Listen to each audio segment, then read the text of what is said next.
Today, President Biden is expected to host European Union leaders at the White House. Conflicts in both the Middle East and Ukraine likely to be on the agenda. In a primetime address last night, the president said Hamas and Russian President Vladimir Putin both want to annihilate neighboring democracies. Ian Lee has more from Tel Aviv. We're facing an inflection point in history. Sitting in the Oval Office, President Biden made the case for his $100 billion funding request to Congress, which would include support for Israel and Ukraine.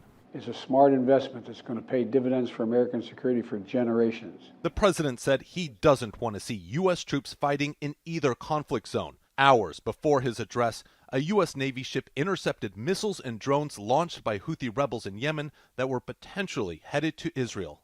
It is our aim to avoid any regional expansion of Israel's conflict with Hamas, but we stand ready and prepared to protect and defend our partners and our interests. President Biden pledged to give $100 million in humanitarian aid to Palestinian civilians. During his trip here this week, he struck a deal to move trucks filled with aid from Egypt to Gaza. Hundreds of thousands of displaced Palestinians are now in desperate need of water, food, and fuel.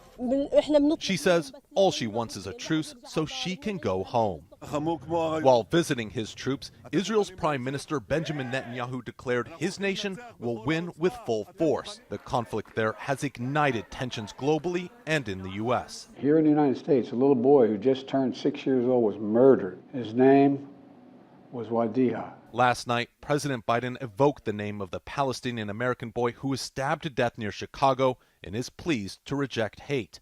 The president later held a phone call with the child's father and uncle. Right now, U.S. officials are reporting an updated death toll of up to 300 people from the Gaza hospital explosion that happened this week. Both sides have blamed each other, but President Biden has come out in support of Israel's explanation that the blast was caused by a misfired rocket Palestinian militants launched. Ahead of the president's remarks across the country and in Tampa, people called for more to be done for Americans who are caught in the crossfire in Gaza. A group of people protesting Israel's airstrikes on Gaza gathered at City Hall in St. Pete last night.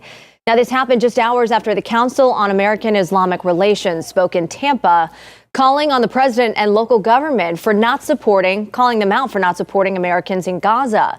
During the call to action, one local woman shared that she has not been able to contact her 5 kids who are in Gaza for days.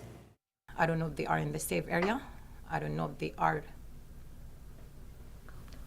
I don't know nothing about my kids. What I have to do. I don't know nothing about my kids.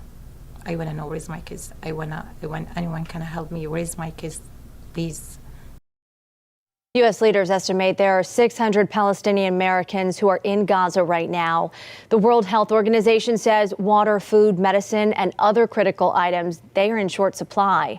This morning, trucks on Egypt's side of the border carrying aid to civilians is expected to move in after the U.S. brokered a deal with Israel to allow them to cross into Gaza. The U.S. State Department says it's watching carefully right now to make sure that aid arriving in Gaza gets to the civilians and not to Hamas.